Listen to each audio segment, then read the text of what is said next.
é sempre poder ver uma igreja nova sendo plantada de forma saudável. Isso efetivamente glorifica a Deus. E minha oração é que o Senhor possa falar aos nossos corações através da exposição das Escrituras. Quero convidá-lo, por gentileza, a abrir a sua Bíblia comigo em Apocalipse capítulo 3.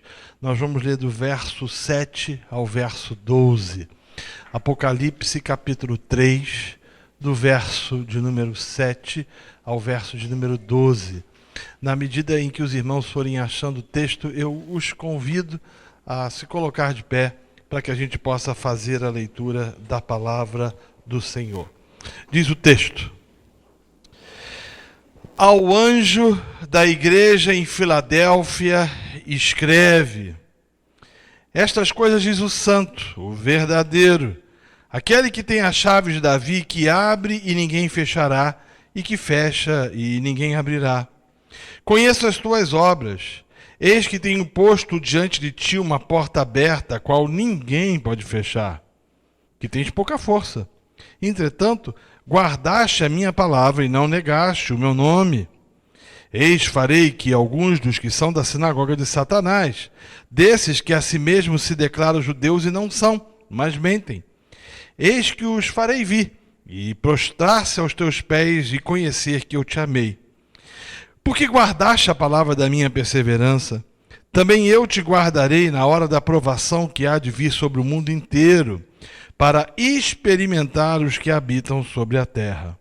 Venho sem demora, conserva o que tens, para que ninguém tome a tua coroa. Ao vencedor, falo-ei coluna no santuário do meu Deus, e daí jamais sairá. Gravarei também sobre ele o nome do meu Deus, o nome da cidade do meu Deus, a nova Jerusalém, que desce do céu, vindo da parte do meu Deus, e o meu novo nome. Curve sua cabeça, por favor, feche os seus olhos e vamos orar. Eterno Deus, nós bendizemos a Ti por sua misericórdia que nessa manhã se renovou nas nossas vidas. Obrigado pela graça, pelo favor imerecido que o Senhor nos concedeu através de Jesus Cristo. Estamos agora reunidos nesse culto público, nesse culto solene. Adoramos o Senhor com nossas canções, ouvimos a Tua palavra, a leitura das Escrituras, e agora nós vamos ouvir a exposição da Sua palavra e pedimos que o Senhor ilumine o texto que acabou de ser lido e que as verdades retratadas na palavra do Senhor possam ser, ó Deus, compreendidas e aplicadas na nossa vida. É a oração que fazemos em nome de Jesus. Amém e amém. Você pode sentar, meus irmãos. Queridos, antes de eu tratar especificamente do texto e fazer a exposição dos versos que acabamos de ler, julgo que seja necessário que façamos algumas considerações sobre a cidade de Filadélfia. E, para tanto, eu peço a sua total atenção. Filadélfia fora ou era a mais jovem das 7 cidades retratadas por João no livro do Apocalipse. Ela foi fundada por colonos provenientes de uma cidade perto, também ali na Ásia Menor, de nome Pérgamo. Ela foi estabelecida debaixo do reinado de um indivíduo chamado Átalo II, entre os anos de 159 e 138 a.C.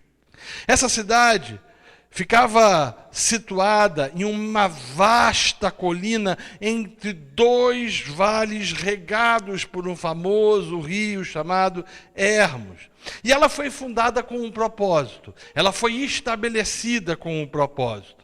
Na verdade, essa cidade surgiu para ser a porta ou uma porta aberta de divulgação da cultura e do idioma grego na Ásia. Permita-me repetir isso. Essa cidade, Filadélfia, ela foi fundada e estabelecida com o propósito de ser uma porta de divulgação da cultura e do idioma grego na Ásia. Átalo criou a cidade para que ela fosse ou servisse de um tipo de embaixadora da cultura helênica, uma missionária, digamos assim, da filosofia grega. Filadélfia não era tão importante quanto Éfeso, ou tão rica, por exemplo, como Laodiceia. Laodiceia era uma cidade extremamente rica. Filadélfia era conhecida como a porta para o Oriente. E ela foi construída entre grandes estradas que direcionavam o transeunte, digamos assim, em direção ao interior da Ásia. Ela ficava no caminho entre a Europa e as regiões importantes como Mísia, Lígia e Frígia. O paganismo na cidade de Filadélfia, ele se fazia presente das formas mais distintas e possíveis, como, por exemplo, o culto ao Deus Sol, com seus altares e seus templos. Porém, no fim do primeiro século, o seu estado religioso tinha florescido, entre aspas, de tal maneira, de tal forma, que era possível você encontrar cultos às divindades mais variadas possíveis. Era uma cidade importante para o comércio e também para a agricultura. E ali você encontrava plantações especiais de uva, o que fazia com que um dos deuses, chamado Dionísio, chamado ou conhecido como Deus do vinho, tivesse as mais variadas manifestações idolátricas quanto à sua pessoa. Em Filadélfia também era comum a adoração ao imperador. O imperador era adorado na cidade de Filadélfia, a ponto dessa cidade ser chamada de Pequena Atenas, em virtude da grande quantidade de templos existentes naquele lugar aos mais variados deuses.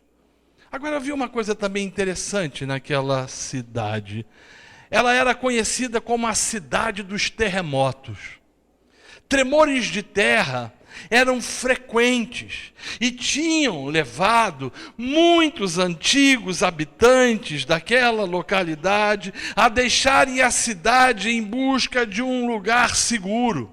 A quantidade de tremores ou de terremotos que Filadélfia experimentou em um curto espaço de tempo fazia com que as pessoas fossem tomadas de pânico, de desespero, porque bastava reconstruir suas casas e suas vidas que um terremoto aparecia e destruía tudo novamente. O mais violento, que devastou a cidade de Sardes, que ficava próxima a Filadélfia, no ano 17 depois de Cristo, quase que destruiu por completo a cidade de Filadélfia. Considerações feitas entendendo esse background, esse pano de fundo da cidade, vamos ao texto. O texto nos mostra que o Senhor se apresenta a Filadélfia, ou a igreja que estava em Filadélfia, como santo e como verdadeiro. Muito interessante essa apresentação da parte do Senhor. Até porque aquela cidade, em virtude da grande quantidade de deuses que ela tinha, automaticamente estava absorta em todo tipo de iniquidade, em todo tipo de pecado, em todo tipo de mentira. E o Senhor se dirige àquela igreja, a igreja que estava plantada naquela localidade, dizendo que ele era o santo e o verdadeiro.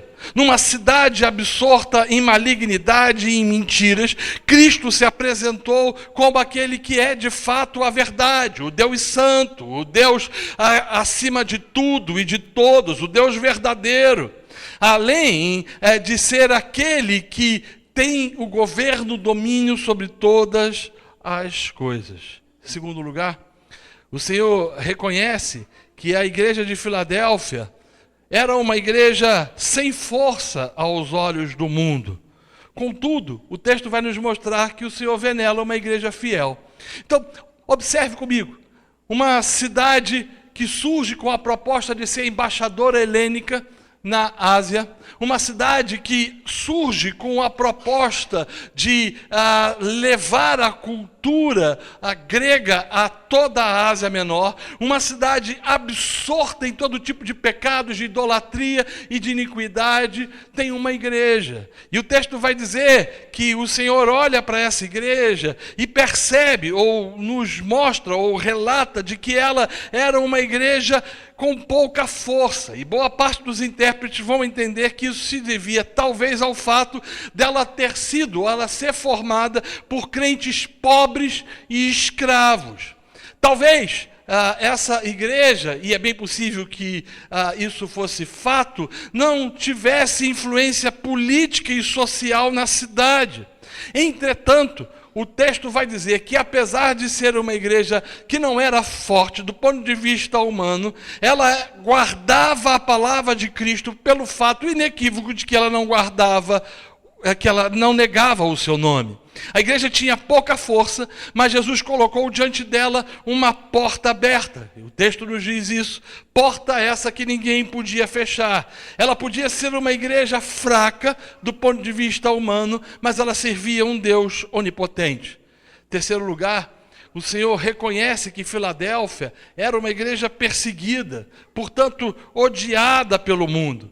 E apesar de odiada pelo mundo, no verso 9, o texto traz um contraponto de que o Senhor amava aquela igreja. E o Senhor reconhece que aquela igreja era uma igreja que havia guardado a palavra de Cristo em meio às provações. E em virtude disso, no verso 10, Cristo promete guardá-la das provações que porventura sobreviriam. Meus amados e queridos irmãos, as Escrituras nos trazem o retrato, o relato de uma igreja plantada numa cidade complicada, numa igreja plantada numa cidade difícil, absorta em malignidade, todavia uma igreja fiel e amada por Cristo. Mas observe, Jesus não apenas conhece as fraquezas da igreja, mas ela coloca diante dessa igreja uma grande oportunidade. O texto vai dizer que o Senhor coloca diante dela uma porta. E talvez você esteja a indagar. O que isso significa? O que o Senhor quer dizer, ou o que o texto quer dizer efetivamente com essa porta aberta? Se a nossa percepção ou cosmovisão fosse neopentecostal, a gente ia falar que era a porta de bênção, né? Porta de milagres, a gente ia dizer que era a porta de prosperidade, uma igreja pobre, então ela vai receber bênçãos para que ela possa construir templos magnânimos para pregação e para a anunciação do Evangelho. Mas será que é isso mesmo? O que o texto está a dizer? A gente precisa deixar as Escrituras. Um dos princípios hermenêuticos é deixar a Escritura explicar a Escritura. E deixar com que a palavra revele aos nossos corações as verdades retratadas pelo Senhor através da própria palavra. E o texto bíblico nos faz lembrar ou nos faz rememorar aquilo que as Escrituras tratam especificamente sobre porta. Geralmente na Bíblia, porta aberta aponta para a porta de salvação. Jesus disse em João capítulo 10, verso 9, que Ele é a porta da salvação, que Ele é a porta da liberdade, da provisão. Ele usa essa figura no Sermão do Monte. Entrai pela porta estreita, larga é a porta e espaçoso o caminho que conduz para a perdição. E são muitos os que entram por ela, porque estreita é a porta e apertado o caminho que conduz para a vida. E são poucos os que acertam com ela. Então observe, essa igreja pequena, frágil, sem poder aquisitivo, talvez uma igreja que não tinha nobres entre eles, ou pessoas que pudessem, do ponto de vista sociológico, fazer alguma influência, plantada numa cidade complicada, uma cidade culta, uma cidade que tentava de alguma forma servir como embaixadora da cultura helênica. O Senhor diz para ela de que Ele estava abrindo uma porta, e possivelmente porta para a salvação. Mas também, do ponto de vista das Escrituras, porta aponta para oportunidade de evangelização. As Escrituras nos mostram que as angústias da cidade são oportunidades para a pregação do Evangelho.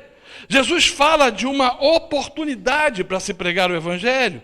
Paulo via, por exemplo, a idolatria de Atenas como uma porta aberta para falar sobre o Deus desconhecido. Quando Paulo ficou 3 anos em Éfeso pregando o reino, ele disse: se abriu uma porta ampla e promissora. Quando estava preso em Roma, apesar de ter tido já resultados fantásticos, conforme o relato de Filipenses capítulo 1, ele pede à igreja: orem também por nós, para que Deus abra uma porta para a nossa mensagem, a fim de que a gente possa proclamar o mistério de Cristo. Então você percebe nitidamente, imagine o cenário, aquela igreja plantada numa cidade com muitos problemas, uma cidade com muito pecado, uma cidade com muitos deuses, os mais distintos e variados possíveis. O público ou o povo daquela igreja não eram tão numerosos assim, do ponto de vista era uma igreja frágil, uma igreja débil, uma igreja que não tinha influência na cidade. O Senhor diz para ela que ele estava abrindo uma porta para que ela pudesse pregar o Evangelho.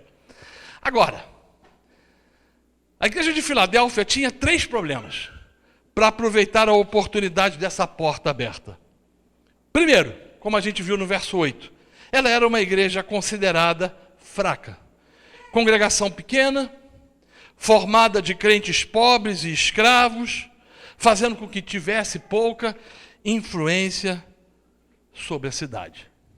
Eu não sei se você já se deu conta, mas a gente construiu a ideia e o estereótipo para que se possa fazer, ou para que se tenha influência na cidade, é necessário que a gente tenha homens poderosos, investidos de autoridade do ponto de vista social e até mesmo financeiro, para que a gente possa fazer alguma coisa, porque a gente foi condicionado de que para influenciar a cidade, para mudar a cidade, ou para intervir nos dramas da cidade, a gente precisa disso. E aquela igreja, talvez ao ouvir o Senhor dizendo, disse o seguinte consigo mesmo: nós somos pequenos, pobres e escravos, não há a menor possibilidade da gente entrar por essa porta. Segundo lugar, havia oposição à igreja na cidade. Os judeus, verso 9, chamados por Jesus de sinagoga de Satanás, perseguiam a igreja. E no começo, possivelmente, os crentes começaram a recuar. Então Cristo disse para a igreja: eu coloquei diante de vocês uma porta aberta que ninguém pode fechar. Aqueles que hoje perseguem vocês virão e se prostrarão diante de vocês e saberão que eu os amei. Na verdade, o que o texto está dizendo é o seguinte: vocês são pequenos, são pobres, fracos, são, do ponto de vista humano, incapazes de fazer qualquer coisa, e vocês ainda são perseguidos. E talvez essa igreja estivesse dizendo: mas como então adentrar por essa porta? Havia uma terceira, problema, um terceiro problema para que a igreja aproveitasse essa porta aberta, que seria a ameaça de uma futura tribulação. O texto vai dizer isso no verso 10. E talvez alguns perguntassem, ou tivessem perguntado: será esse um momento apropriado para a evangelização? Não seria um tempo melhor nos recolhermos e mantermos-nos seguros em vez de avançar? Não seria melhor com que fizéssemos 3 tendas, como diz o texto nos evangelhos quanto ao Monte da Transfiguração, e desfrutássemos da boa teologia? Porque você vai ver que Filadélfia é uma igreja que não tinha problemas de teologia. Era uma igreja saudável, era uma igreja piedosa. E às vezes, quando a gente está numa igreja saudável e piedosa, a vontade que a gente tem é de ficar ali, elucubrando, tratando de questões relacionadas àquilo que a Bíblia diz, porque é muito mais fácil, é muito mais agradável. Entretanto, o que o texto está nos mostrando aqui é que essa igreja pequena estava tendo uma porta aberta para que pudesse avançar. O que a gente entende implícita e explicitamente do texto é que o Senhor disse a essa igreja que não, pelo fato de que ele prometeu guardar essa igreja e a encorajou a cruzar a porta aberta sem medo. Preste atenção, meus irmãos. Não basta ser uma igreja que guarda a palavra. É necessário anunciar a palavra. Não basta sermos uma igreja que observa a sã doutrina com paixão e com piedade. A necessidade de andarmos pelas ruas de Filadélfia absorta em idolatria e em pecado e anunciarmos o Evangelho de Jesus Cristo. Eu estive na Espanha, volta e meia eu tenho pregado em algumas conferências na Espanha, e eu lembro que eu fui numa cidade chamada Ocanha, cerca de 100, 120 quilômetros de Madrid. E quando eu cheguei naquela cidade, uma jovem senhora dos seus 50 e poucos anos, com o seu filho, viajou mais 80 quilômetros porque soube que haveria um pastor do Brasil e ela queria abrir o coração. E eu lembro que quando ela chegou ao lugar que eu estava hospedado, ela se dirigiu a mim dizendo o seguinte: pastor, eu estou aqui para ouvir o que o senhor tem a dizer. Por 40 minutos ou mais, diante daquela senhora e do seu filho, eu não fiz outra coisa a não ser anunciar o Evangelho. E ao final, aquela mulher começou a chorar copiosamente. E ela me fez uma pergunta que inicialmente eu não soube responder. Ela disse: se tudo isso que o senhor está falando é verdade, por que vocês nunca vieram na minha cidade? Na minha cidade não existe um testemunho sequer, uma igreja sequer, que diga isso que o senhor está falando. Como dizer para essa senhora que a igreja brasileira é uma igreja rica, próspera, mas que prefere armar 3 tendas e discutir teologia? O que o texto está nos mostrando é que não basta negar o nome de Cristo, porque essa igreja não negou o nome de Cristo. É necessário anunciar o nome de Cristo. Não basta ser uma igreja ortodoxa, é preciso ser uma igreja missionária. Não basta acreditar nos valores do reino, é preciso priorizar e proclamar o reino. Eu cheguei numa cidade no interior do Peru, chamada Bela Vista. Uma das cidades no meio do deserto de Setúbal, mais oprimidas que eu particularmente já tive a oportunidade de ir e visitar. Havia uma presença satânica, maligna naquele lugar, como poucas vezes eu senti. A igreja peruana estava tentando plantar uma igreja lá por um bom tempo e não conseguia. Quando eles descobriam que o espaço, ou a meia água, como a gente costuma dizer, que estava querendo ser, ou que estava sendo negociada para um aluguel, era para uma igreja protestante, eles diziam: nós não queremos bodes aqui. Quando eles descobriam, ou entendiam, que a casa que estava se tentando alugar para a moradia de um missionário autóctone era para cristãos protestantes, eles diziam: nós não queremos esse povo aqui. Calhou de eu chegar naquela cidade 3 semanas ou 1 mês aproximadamente depois que eles tinham conseguido alugar uma meia água, chão de terra batida, telha de amianto, muito baixo, um calor insuportável no meio do deserto, e eu fui convidado para estar pregando a palavra naquele lugar, numa tarde de domingo. Eu lembro que quando eu cheguei lá, a igreja estava abarrotada de 4 pessoas. E eu fiz a seguinte pergunta: o que é que eu vim fazer aqui? E aí o entendimento de que aquela porta tinha sido aberta para a pregação do Evangelho. Por mais de 1 hora eu não fiz outra coisa a anunciar Cristo. Terminou o culto e eu já precisei sair para uma outra cidade onde eu pregaria à noite, no norte do Peru. 3 ou 4 anos depois eu voltei naquele lugar. E eu descobri que aquelas 4 pessoas tinham se transformado em 40. Gente salva pelo poder do Evangelho, em virtude de que aquela porta foi aberta para a proclamação das boas novas. Agora, observe. O verso 12 vai dizer que Jesus promete a essa igreja uma grande recompensa e uma gloriosa herança. Por isso ele encoraja a igreja, primeiro, a permanecer firme até a segunda volta de Cristo. Verso 11.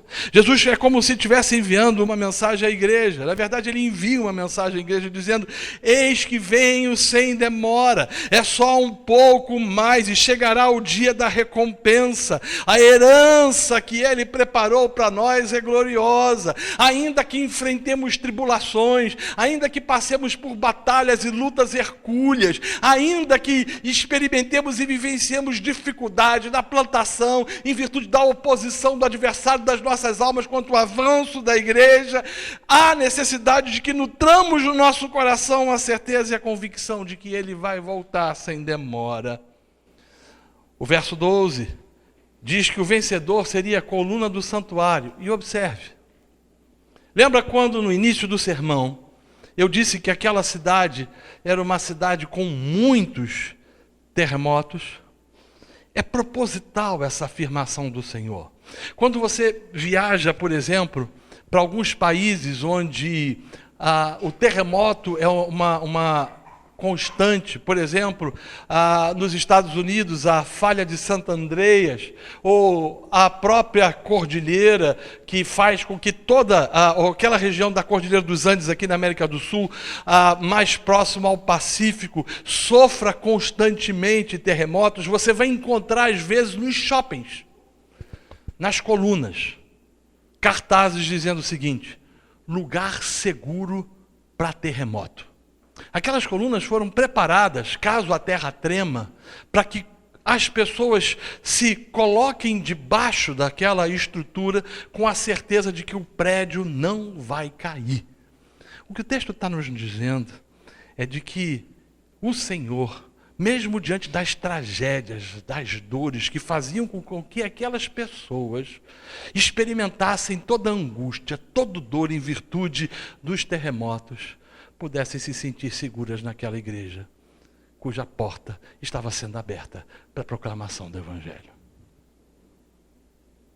O texto também diz, em terceiro lugar, que o vencedor teria gravado em sua vida um novo nome. A cidade de Filadélfia havia mudado várias vezes de nome. Os vencedores, segundo as Escrituras, receberão novos nomes que denotarão sua participação permanente na cidade de Deus. Vamos à aplicação do texto e caminhar para o final do sermão. O que isso tem a ver com cada um de nós? Primeiro, o fato de uma igreja ser pequena e, portanto, possuir pouca força, não a desqualifica a entrar pela porta que o Senhor abriu. Pelo fato inequívoco e inquestionável que a obra é do Senhor. É obra santa, como dizem os pentecostais. Ninguém pode deter. As portas do inferno não podem prevalecer contra a igreja de Cristo.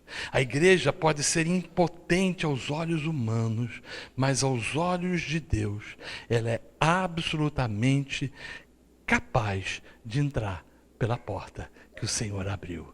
Porque a obra, a igreja é dele.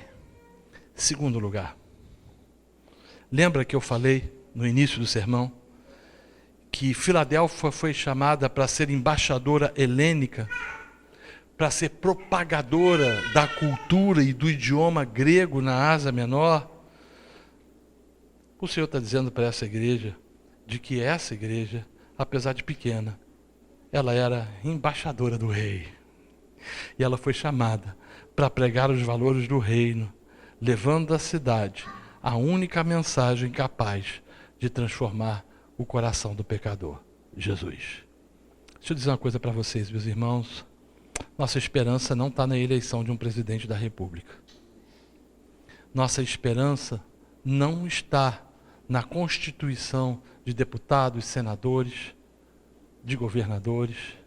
Nossa esperança não está no braço forte do homem. Nossa esperança está em Jesus. E a igreja foi chamada para anunciar Cristo, para proclamar Cristo, a fim de que esse evangelho transforme o coração dos pecadores. Terceiro lugar, a força de uma igreja fiel não vem de dentro, nem de fora, mas vem do alto. Porque aquela igreja, ela podia achar que, dentre seus membros, ela teria a capacitação e a qualificação suficiente para que pudesse fazer alguma coisa na vida da cidade. Hoje, em nome da teologia coach, onde se prega um evangelho que diz você pode, você é capaz, você tem todo o poder, você é uma pessoa eloquente, afinal de contas você é o coração de Jesus. Esse ensino tem sido disseminado. A nossa força não vem da gente mesmo, nem tampouco vem de fora. Ficamos às vezes com desculpas. Se tivéssemos dinheiro, faríamos tantas coisas. Dinheiro nunca foi o problema no reino. Ele é o Deus da providência. Ele é aquele que age soberanamente. É Ele aquele que traz sobre as nossas vidas a provisão para que a gente possa pregar, anunciar e proclamar as boas novas do Evangelho. A nossa força vem do alto, vem de Jesus, vem do Senhor da igreja. É Ele que soberanamente, poderosamente opera nas nossas vidas e faz com que a gente experimente do seu cuidado, da sua bondade e da sua providência. Quarto lugar, ou quarta lição. Em meio à tribulação e provação, que nós temos a promessa de que Deus protege e guarda o seu povo. Falta-nos entendimento desse Deus pessoal, que nos livra de lobos, que nos livra de leões e que abre portas para que a gente possa anunciar o Evangelho e proclamar as boas novas da salvação eterna. Portanto, nós somos chamados a ir e pregar e proclamar. Jesus é a única mensagem capaz de transformar o coração do pecador. Nós somos embaixadores, não da filosofia grega, da cultura helênica, nem tampouco do idioma predominante da época. Nós somos chamados para pregar, anunciar as boas novas da salvação eterna, o Evangelho. Cheguei numa cidade próxima aqui, Duque de Caxias. Você já deve ter ido. Tem um bairro lá chamado Vai Quem Quer e Vem Quem Quer. Já ouviu falar nesse bairro? É sinistro o negócio. Vai quem quer e vem quem quer. Eu cheguei para pregar no aniversário da igreja.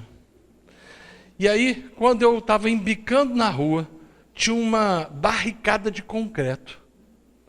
E o pastor na porta da barricada me esperando, na beira da barricada me esperando e dizendo: pastor, desculpa, não é possível, é muito complicado, aqui não é permitido com que visitantes entrem. Eu falei: não tem problema, deixei o carro do lado, perto da barricada, e fui andando com ele cerca de 800 metros até chegar à porta da igreja. Quando eu cheguei à porta da igreja, eu vi uma tenda de circo armada, grande, e eu perguntei a ele: o que é isso? Ele falou: daqui a 3 horas vai começar o baile funk. E aí a gente vai ver meninos de 10, 11 anos, fortemente armados, vendendo pó de 5, pó de 10, pó de 15. Meninas de 10, 12 anos de idade, fazendo sexo oral por R$1,99. E ele começou a chorar. O que eu faço? Programas sociais, esportes, para atrair essa garotada. Eu falei para ele, ainda que isso seja importante, ou possa contribuir para mudar a vida de algumas crianças, mas não tem poder de transformação. A única coisa capaz de transformar o coração do pecador é o Evangelho de Jesus Cristo. E é isso que nós somos chamados a fazer. Anunciar Cristo. Pregar Cristo. Nos becos, nos guetos, nos palácios.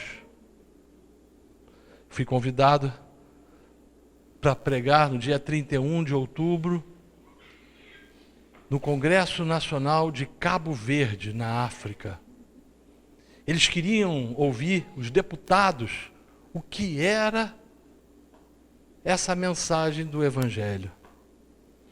Cheguei naquele país africano e fui levado para aquele lugar e diante de uma multidão, a única coisa que eu pude anunciar era o Evangelho de Jesus Cristo.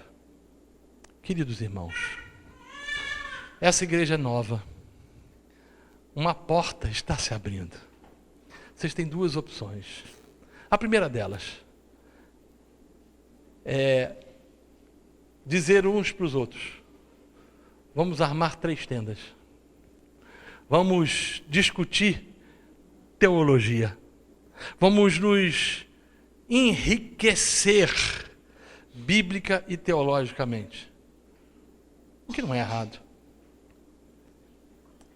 Mas entendo que Deus estabelece igrejas e planta igrejas para que ela possa transformar bairros e cidades através da única mensagem capaz de transformar o pecador: Jesus Cristo. Sabe por quê? Porque não existe nada capaz de fazer com que o homem, diante das tragédias da vida, mantenha a esperança.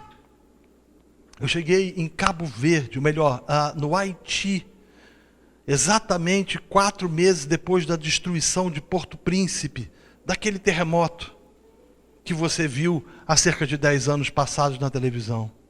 Quando eu cheguei, haviam 400 mil mortos e boa parte dos corpos insepultos. O cheiro da morte estava naquele lugar.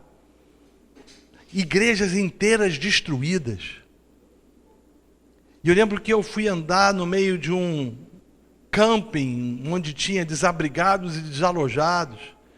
E eu comecei a ouvir uma voz de uma senhora que cantava uma canção que eu conhecia num idioma desconhecido. E eu fui até onde essa voz estava. E percebi que ela estava no meio de uma tenda.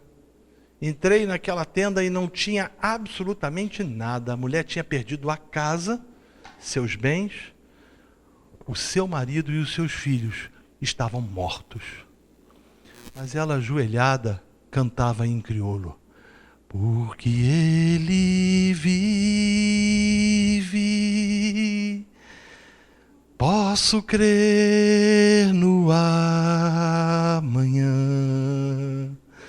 porque ele vive, temor não há. Ela olhou para mim, sorriu e disse: mas eu bem sei, eu sei que a minha vida está nas mãos do meu Jesus e vivo está. Só o Evangelho. Só o Evangelho. Só o Evangelho. Somente Jesus. Entremos por essa porta. Deus, ainda pela sua graça, não fechou as portas da evangelização nesse país. Às vezes, pregando na Europa, você passa em frente a igrejas ou chega em igrejas que não tem 10 pessoas.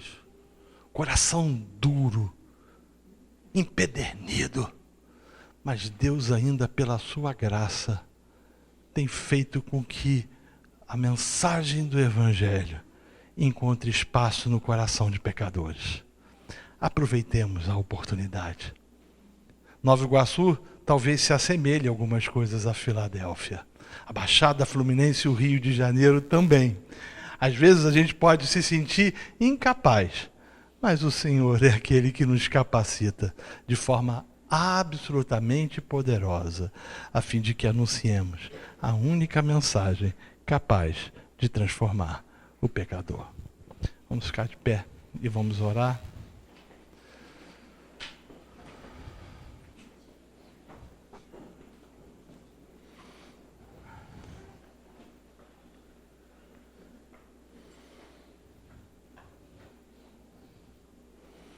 Ó Deus amado, ajuda-nos a entendermos o momento nevrálgico que vivemos em nosso país e a compreendermos a necessidade de anunciarmos as boas novas do Evangelho a essa sociedade absorta em pecado e malignidade. Dá-nos paixão por almas. Dá-nos desejo de anunciar o Evangelho. Que a mesma disposição que houve em George Whitefield, John Wesley, Jonathan Edwards, Charles Spurgeon, também esteja nos nossos corações. E que a gente possa pregar a essa sociedade o Evangelho da salvação eterna. Em nome de Jesus. Amém.